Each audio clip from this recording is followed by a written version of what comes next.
또 지금 이게 날씨가 또 사람의 마음에 영향을 또 많이 미치잖아요. 비가 또 이렇게 추적추적 오니까 또 이렇게 조금 나른해지는 느낌도 들고 피곤한 느낌도 드실 것 같습니다. 저희가 이제 뭐 이렇게 긴 모임 생활은 아니지만 그래도 어쨌든 한 오랫동안 모임 생활을 하면서 이렇게 피곤한 마음일 때 말씀을 들었을 때 때로는 주님께서 정말 이 피곤한 육체를 위해서 이 말씀을 들으면서 잠을 주시기도 하는데 근데 정말 많은 경우에 오히려 이런 피곤한 상태에서 들었던 말씀이 나에게 참 평안과 또 기쁨을 안겨주면서 이 피곤을 풀어주시는 그런 것들도 경험했었던 것 같습니다. 그래서 로마서 9장 이렇게 어렵다라고도 표현하셨는데 이 말씀을 통해서 또 이따가 교제를 통해서도 참 기쁨과 또 충만함이 있기를 기도하겠습니다. 로마서 9장부터 11장까지 말씀이 사실 로마서 말씀 우리가 이렇게 쭉 공부를 많이 하는데 보통 이렇게 9장부터 11장을 좀 이렇게 스킵하는 경우들도 굉장히 많습니다. 뭐 삽입장이라고 말씀하기도 하고 또 때로는 이스라엘에 대한 말씀이기 때문에 보통 해서 로마서 8장 끝나고 그 다음 12장으로 바로 넘어가는 경우도 저도 이제 어렸을 때부터 로마서 말씀 공부할 때 그런 경우들이 많았는데 사실은 우리가 말씀에 모든 성경은 하나님의 감동으로 된 것으로 라고 분명히 말씀하고 계시고 이 모든 말씀이 우리에게 말씀하고 있는 사실임을 우리가 분명히 알아야 되는 것입니다. 이것은 이스라엘에게 대한 하나님의 계획과 뜻이니까 나는 별로 그렇게 큰 상관없지만 그래도 알아두는 것은 좋아라는 어떠한 그러한 태도는 사실은 우리에게 굉장히 교만한 태도로 나갈 수 있고요. 사실 그리고 또 말씀이 우리는 때로는 하나님께서 나에게 주시는 교훈으로 받아들일 때가 굉장히 많아요. 그래서 나에게 어떤 교훈을 주셔야 되는 것인가에 대해 말이 좀 꼬였는데 어떤 교훈을 주시는가에 대해서 굉장히 찾아보려고 노력을 많이 하는데 사실 말씀은 하나님과 그 아들 예수 그리스도를 나타낸 것입니다. 우리는 이 말씀을 통해서 또 특별히 이 9장 말씀을 통해서 하나님의 주권을 알 수가 있습니다. 로마서 8장까지 율법이 아닌 믿음으로 우리는 의롭게 된다라는 이 진리가 이제 9장부터는 그러면 유대인들에게 하나님께서 특별한 언약을 하셨는데 그것이 어떻게 조화가 되는가 이 이야기를 하고 있습니다. 이스라엘 백성들이 예수님을 십자가에 못 박았습니다. 그리고 여전히 복음을 거절하고 예수님을 거부하고 있습니다. 이 마지막 절에 나오는 것처럼 율법 아래에서 율법 행위를 의지하면서 스스로 의로워지고자 하고 있습니다.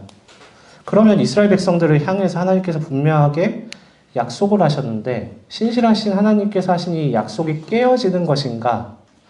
이거에 대한 답변을 바울 형제께서는 그럴 수 없다라고 단호히 대답하시면서 9장부터 11장까지 하나님께서 가지고 계신 주권 그리고 하나님께서 얼마나 신실하신 분인가에 대해서 이야기하고 있습니다. 앞서 많은 분들이 이제 바울 형제님이 유대인이었기 때문에 정말 이 유대인에 대한 사랑과 또 이러한 애통한 마음으로 이 편지를 썼다라고 이 9장부터 기록했다라고 되어 있는데 사실 어떤 형제님 말씀한 것처럼 바울을 가장 괴롭혔었던 건 사실 유대인입니다. 가장 많은 핍박을 했었던 것도 유대인이고 쉽게 말해서 바울을 환호한다는 표현은 좀 그렇지만 바울을 받아들이고 바울의 이 복음을 듣고자 했었던 사람은 사실 이방인들이었고요. 듣지 않으려고 했었던 것은 유대인들이었습니다. 그럼에도 불구하고 바울의 심정이 뭐라고 표현이 되어 있습니까? 큰 근심과 마음속에 이 고통, 깊은 슬픔이 있음을 고백하고 있습니다. 저주를 받아서 그리스도에게 끊어진다 하더라도 물론 불가능한 일이죠. 근데 그렇게 해서라도 할 수만 있다면 이 이스라엘 백성들을 그리스도께로 인도하고자 하는 이 바울의 간절한 바람도 이 바울 형제의 이 사랑을 우리는 보게 됩니다. 그 본문에 그런 말씀으로 되어 있습니다. 바울의 복음 전파가 단순히 어떤 교리적인 논증이 아니라 잃어버린 영혼에 대한 애통함 그리고 하나님의 긍휼에 동참하고자 하는 이 마음에서 비롯됐음을 우리는 보게 됩니다. 우리가 전도할 때 우리의 마음도 다시 한번 이 바울 형제의 마음을 통해서 돌아보게 되는 것입니다. 하나님의 사랑으로 그들을 사랑했기 때문에 이 하나님의 긍휼한 마음에 동참하는 마음으로 바울형제는 복음을 전했었던 것입니다. 이스라엘의 특권들에 대해서 나옵니다. 이스라엘 특권이 이제 4절부터 5절까지 이스라엘 백성들이 어떤 특권을 받았는가에 대해서 나오는데, 이스라엘에게 하나님께서 무엇이라고 말씀하셨냐면 내 아들이다 라고 말씀하셨습니다. 하나님께서 직접적으로 언약하셨던 백성들이었고, 이스라엘에게는 무엇이 있었습니까? 성막과 성전이 있었습니다. 그리고 모세와 다윗을 통해서 하나님으로부터 언약을 맺었고, 또 율법을 통해서 하나님의 뜻을 알려주셨고, 또 이 하나님을 예배할 수 있도록 하셨고, 또 이 수많은 이 성경 속의 이 인물들이 이 그들의 조상이었습니다. 무엇보다 가장 큰 특권은 무엇이었습니까? 예수님께서 그들의 다윗의 자손으로 오셨다는 사실입니다. 예수님께서 이스라엘 사람으로 오셨다는 것이 얼마나 큰 영광인지 한번 생각해 봅시다. 얼마 전에 트럼프 대통령이 한국을 방한했습니다. 큰 화제가 됐죠. 근데 그것보다 더 큰 화제도 하나 더 있었습니다. 이 엔비디아의 젠슨 황이라는 회장이 우리나라에 와서 기업의 회장들 몇 명과 회동을 하는데 그냥 치킨집에서 치킨을 먹은 것입니다. 근데 그것이 굉장히 큰 뉴스거리가 되고, 그들이 했던 행동들, 또 그들이 했던 하나의 말들, 또 그런 것들이 엄청나게 이 뉴스거리가 되고, 사람들은 그것에 열광을 하기 시작했습니다. 어떤 강대국의 대통령, 부유한 회사의 회장이 한국을 방문한다는 것만으로도 이렇게 많은 사람들이 이 관심을 갖게 되는데, 사실 정말 위대하신 하나님의 아들인 예수 그리스도, 하나님과 동등한 예수 그리스도께서 이스라엘 백성으로, 이스라엘 사람으로 오셨다는 것이 그들에게 사실은 엄청난 특권이라고 표현도 못할 만큼 엄청난 일들이었습니다. 그런데 그럼에도 불구하고 이스라엘은 예수님을 받아들이지 않았습니다. 예수님을 거절했고, 또 예수님을 십자가에 못 박고 계속해서 어떤 율법을 따라가고자 합니다. 그런데 이것이 이 현상으로 우리가 보면 하나님께서 약속하신 것이 실패하신 것이 아닌가라는 질문이 들게 되는데, 그것이 아니라는 사실을 바울형제께서 계속 이야기하고 있는 것입니다. 신실하신 하나님께서 그럼 이스라엘을 버리신 것인가? 그것이 아니다라는 이야기를 하고 있습니다. 세 가지 질문들을 바울형제가 합니다. 9장 6절 말씀 보시면 하나님의 말씀이 폐하여졌는가? 라는 질문을 합니다. 하나님의 약속이 실패한 것인가? 그런데 6절에서 다시 바울형제 바로 뭐라고 말씀하시냐면요, 이스라엘에게서 난 그들이 다 이스라엘이 아니다라고 말씀하고 있습니다. 이미 로마서 4장 말씀에서 이 참된 이스라엘이 누구인가? 이 참된 이스라엘은 이 믿음으로 하나님의 약속에 참여한 자들이 참된 이스라엘이다라고 이야기한 바가 있습니다. 두 가지 예를 들고 있죠. 이삭과 야곱에 대해서 예를 들고 있습니다. 상세한 내용은 이미 형제님들 말씀하셨기 때문에, 하나님께서는 어떠한 기준으로 선택하셨냐면 어떤 사람의 행위, 자격, 헌신이 아니라, 또 어떤 그의 어떠한 속성 때문에 그런 것이 아니라 하나님의 택하심과 하나님의 부르심으로 구원을 이루시는 분이다라는 말씀을 바울형제는 이야기하고 있는 것입니다. 우리는 구원을 먼저 이야기하게 되는데, 구원을 이야기하기 전에 먼저 무엇을 이야기해야 되냐면 하나님의 주권을 먼저 이야기할 필요가 있습니다. 하나님은 어떠한 분이신지, 그리고 우리는 이것을 인정하는 것이 가장 선행되어야 될 필요가 있습니다. 이스라엘이 현재 어떤 많은 사람들이 믿지 않더라도 그것이 하나님의 실패가 아니다라는 것입니다. 하나님께서는 참 이스라엘을 택하셨다라고 말씀하고 있기 때문입니다. 그럼 이제 아까 말씀 중에 많이 나왔었던 이야기인데, 하나님은 그럼 왜 어떤 사람들만 택하시는 것인가? 그것은 공의롭지 못한 것이 아닌가라는 어떤 질문들이 나오게 됩니다. 그것이 이제 두 번째 질문인데, 이제 9장 14절입니다. 그런즉 우리가 무슨 말을 하리요? 하나님께 불의가 있는가? 하나님께서 그럼 불의하신 분인가? 정의롭지 못하신 분인가? 근데 바로 바울형제 또 답변하시죠. 그럴 수 없습니다. 단호하게 말씀하고 있습니다.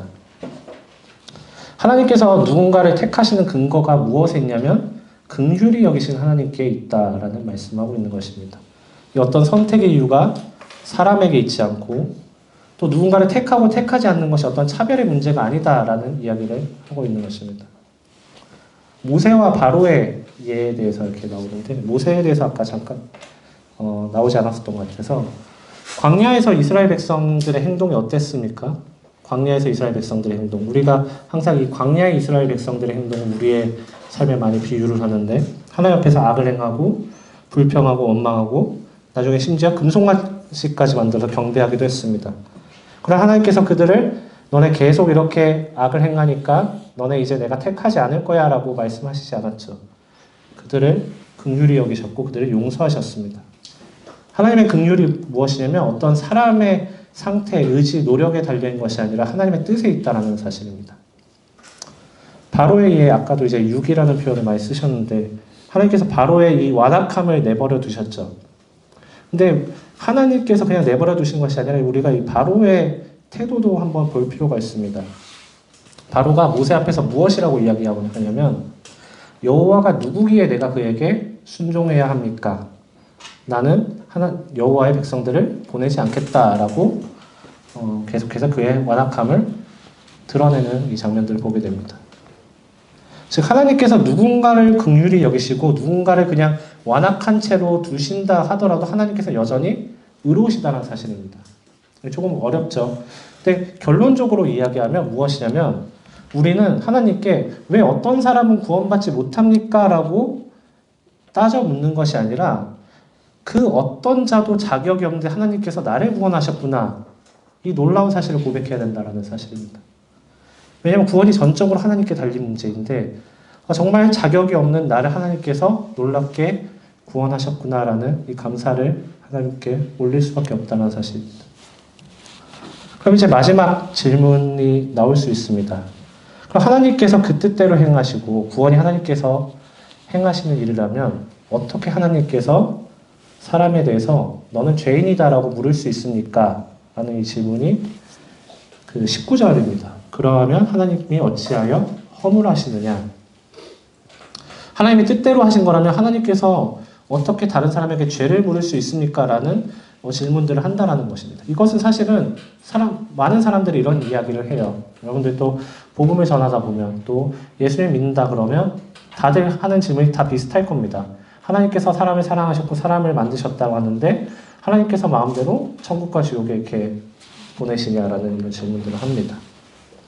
근데 이제 바울 형제님이 토기장의 비유로 설명하고 있죠. 토기장이에게는 귀 있을 그릇도 청이 있을 그릇도 만들 권한이 있다라는 사실입니다.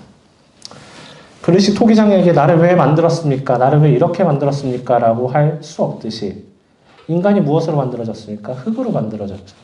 흙으로 만들어진 사람들이 어찌하여 하나님께 그러한 질문을 할 수 있느냐라는 이야기를 하는 것입니다.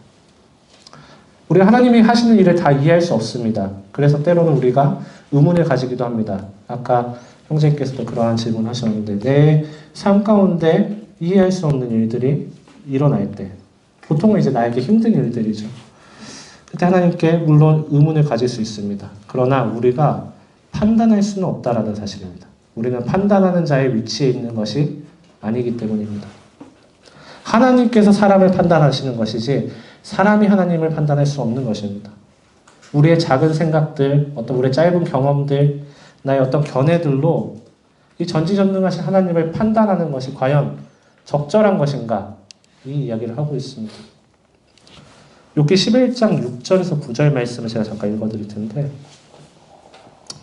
지혜의 오묘함으로 내게 보이시기를 원하오니 이는 그의 지식이 광대하심이라. 하나님께서 너로 하여금 너의 죄를 잊게 하여 주셨음을 알라. 내가 하나님의 오묘함을 어찌 능히 측량하며 정능자를 어찌 능히 완전히 알겠느냐. 하늘보다 높으시니 내가 무엇을 하겠으며 수월보다 깊으시니 내가 어찌 알겠느냐. 그의 크심은 땅보다 길고 바다보다 넓으니라. 하나님의 주권은 사실 다른 어떤 것보다 가장 우선되는 권리라는 사실입니다. 그럼 우리가 해야 될 일은 무엇입니까? 욥기 11장 6절 말씀처럼 하나님께서 우리의 죄를 잊으신 그 공의와 그 사랑을 알고 하나님께 회개하고 돌아가는 것이 우리가 선택할 일들입니다. 예정인가 또 자유의지인가에 대한 많은 이런 논쟁들이 있고 이것으로 인해서 어떤 이 교파가 나뉘기도 했습니다. 어떤 사람들 이렇게 반문하기도 하죠. 하나님께서 다 예정하신 것이면 우리가 복음을 전할 필요가 있겠습니까? 라는 질문들을 하기도 합니다. 앞서 말했듯이 구원은 분명히 하나님의 주권에 속한 것입니다. 하나님께서 예정하셨고 또 하나님께서 하나님의 주권에 따라 하나님을 믿은 그 사람들을 선택하셨습니다. 그래서 구원받은 자들이 해야 될 일은 무엇입니까? 이 하나님의 은혜를 받았음에 감사하는 일입니다. 왜 저들을 선택하지 않았습니까? 아니라 나를 선택해 주신 하나님께 감사할 일들입니다.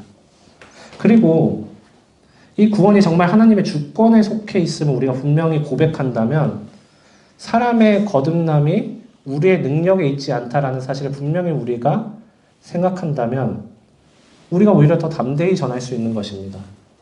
왜냐하면 어떤 나의 말이나 나의 어떤 논리로 사람을 구원시키는 것이 아니라 하나님의 주권으로 하나님께서 구원하시는 일이라는 것을 우리가 분명하게 고백한다면 우리는 그저 씨를 뿌리는 일을 하는 것이고 하나님께서 그것을 자라나게 하신다는 사실을 우리가 명백하게 기억해야 될 것입니다.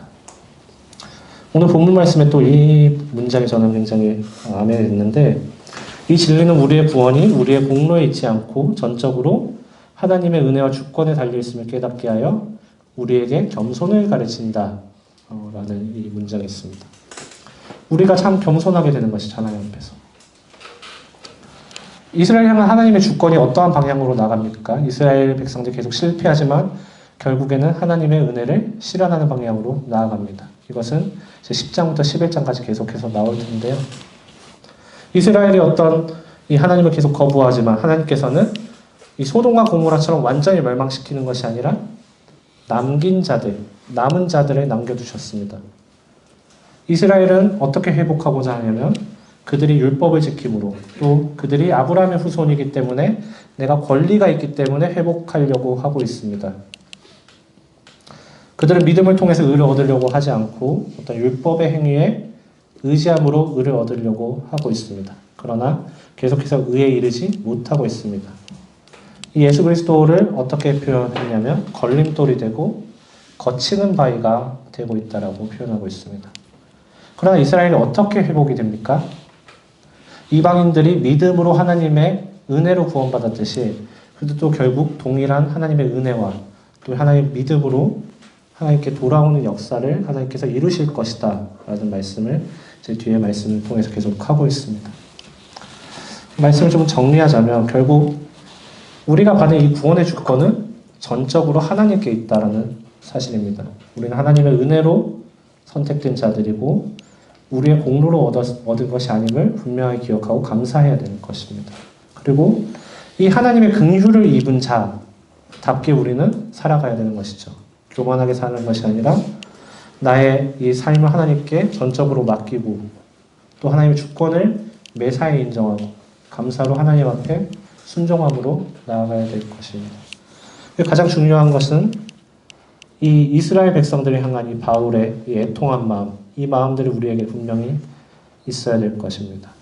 로마서 10장 1절 말씀이 이렇게 시작합니다. 형제들아 내 마음에 원하는 바와 하나님께 구하는 바는 이스라엘을 위함이니 곧 그들로 구원을 받게 함이라. 바울 형제님 마음에 원하는 바 그리고 바울 형제님이 항상 하나님께 구하는 바가 무엇이었냐면 이스라엘 백성들로 하여금 구원을 받게 합니다 라는 말씀을 하고 있습니다. 내 마음에 원하고 있는 것 하나님 앞에서 내가 하나님께 정말 간절히 구하는 첫 번째가 사실은 나의 주변에 있는 이 사람들을 향한 하나님의 구원 이것이 사실은 내 마음에 원하는 바 또 하나님께 구하는 바가 되어야 될 것을 이 시간 좀 생각해 보게 됩니다. 네, 이상을 마치겠습니다.